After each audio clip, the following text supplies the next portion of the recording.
নমস্কার বন্ধুরা, আজকে আপনাদের সঙ্গে শেয়ার করব করলা বা উচ্ছের দুর্দান্ত একটি রেসিপি, যেটা গরম গরম ভাত বা রুটির সঙ্গে খেতে দারুণ লাগে। করলার অনেক রেসিপি তো অনেকভাবে খেয়েছেন, কিন্তু বলবো এইভাবে একবার বাড়িতে বানিয়ে খেয়ে দেখুন, দারুণ টেস্টি হয়। করলা এইভাবে বানালে দেখবেন এইভাবেই আবার বানানোর অনুরোধ আসবে। দেখুন, এখানে করলার রেসিপিটি তৈরি করার জন্য আমি 6টা করলা নিয়েছি, মিডিয়াম সাইজের। এটা আপনারা উচ্ছেদেও করতে পারেন। করলাগুলো কাটার আগে খুব ভালো করে আমি জল দিয়ে ধুয়ে নিয়েছি।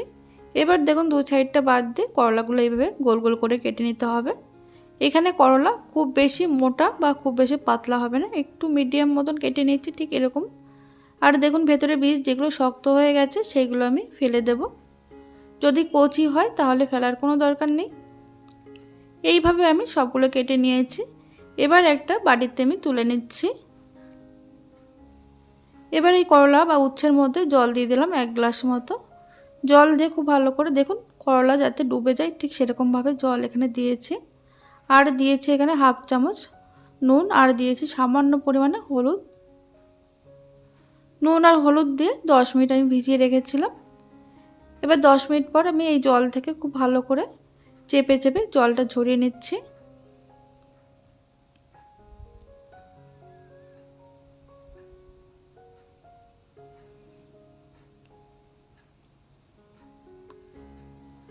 এবার অন্যদিকে দেখুন, কড়াইতে দিয়ে দিচ্ছি 1 চামচ সাদা তেল।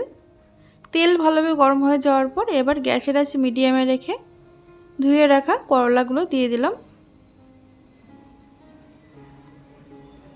মিডিয়াম আঁচে 2 মিনিট আমি ভেজে নেব।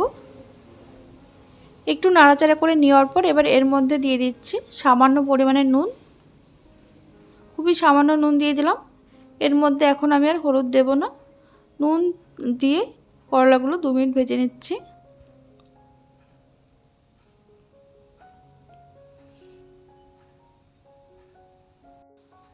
করলা এখানে 50% মতন ভেজে নেওয়ার পর এবার দেখুন, এর মধ্যে দিয়ে দিলাম আমি 1 চামচ বেসন।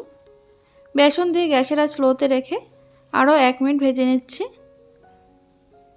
তবে অবশ্যই লোতে রেখেই ভাজবেন এই সময়। বেসনটা দিলে এর টেস্টটা ভীষণ ভালো হয়, অবশ্যই এইভাবে একবার বানিয়ে দেখবেন। দেখুন, 1 মিনিট ভেজে নেওয়ার পর এবার এই করলা তুলে নিচ্ছে একটা বাটিতে।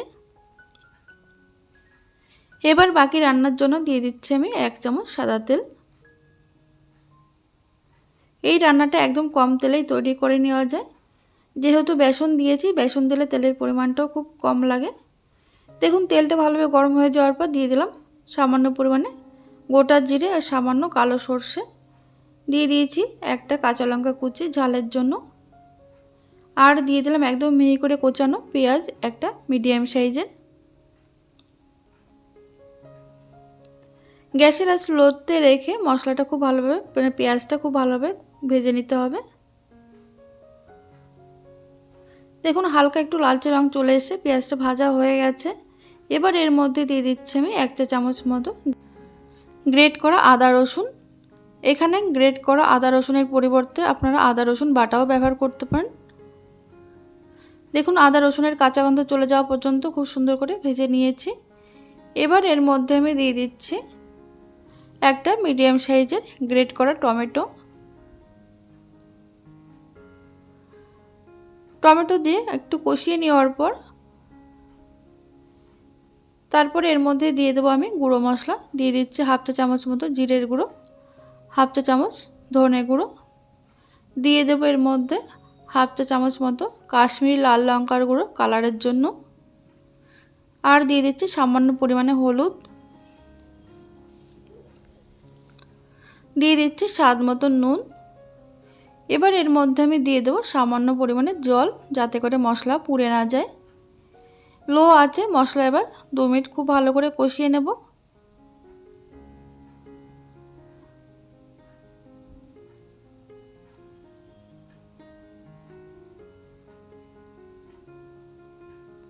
দেখুন, মশলা খুব ভালোভাবে কষানো হয়ে গেছে, মশলা থেকে তেলও ছেড়ে দিয়েছে। এবার এর মধ্যে আমি দিয়ে দিচ্ছি ভেজে রাখা উচ্ছে বা করলা। মশলার সঙ্গে একটু নাড়াচাড়া করে নেওয়ার পর এর মধ্যে দিয়ে দিলাম আমি হাফ কাপ মতো জল। এই রান্নাটা একটু মাখো মাখো হয়, তার জন্য জলের পরিমাণটা খুব বেশি লাগে না, অল্প জলে এটা রান্নাটা হয়ে যায়। আর যেহেতু উচ্ছে 50 থেকে 60% মতন ভাজা হয়েছে, তাই রান্না হতে খুব বেশি সময় লাগবে না, কম সময়ের মধ্যে এটা তৈরি হয়ে যাবে। দেখুন এখানে ভালো করে মিশিয়ে নেওয়ার পর এরকম ঝোলটা ফুটতে শুরু করবে, তখন ঢাকা দিয়ে গ্যাসের আঁচ লো টু মিডিয়ামে রেখে 2 থেকে 3 মিনিট রান্না করে নিতে হবে। 3 মিনিট পর আমি ঢাকনাটা খুলে নিয়েছি। আর এদিকে একদম মাখো মাখো হয়ে গেছে। একটু নাড়াচাড়া করে নেওয়ার পর দেখুন এগুলো খুব সুন্দর সিদ্ধও হয়ে গেছে। এবার সবশেষে দিয়ে দিচ্ছি সামান্য পরিমাণে গরম মশলার গুঁড়ো। গরম মশলার পরিমাণটা খুবই কম দিতে হবে। আর দিয়ে দিচ্ছি বেশ খানিকটা ধনেপাতা কুচি।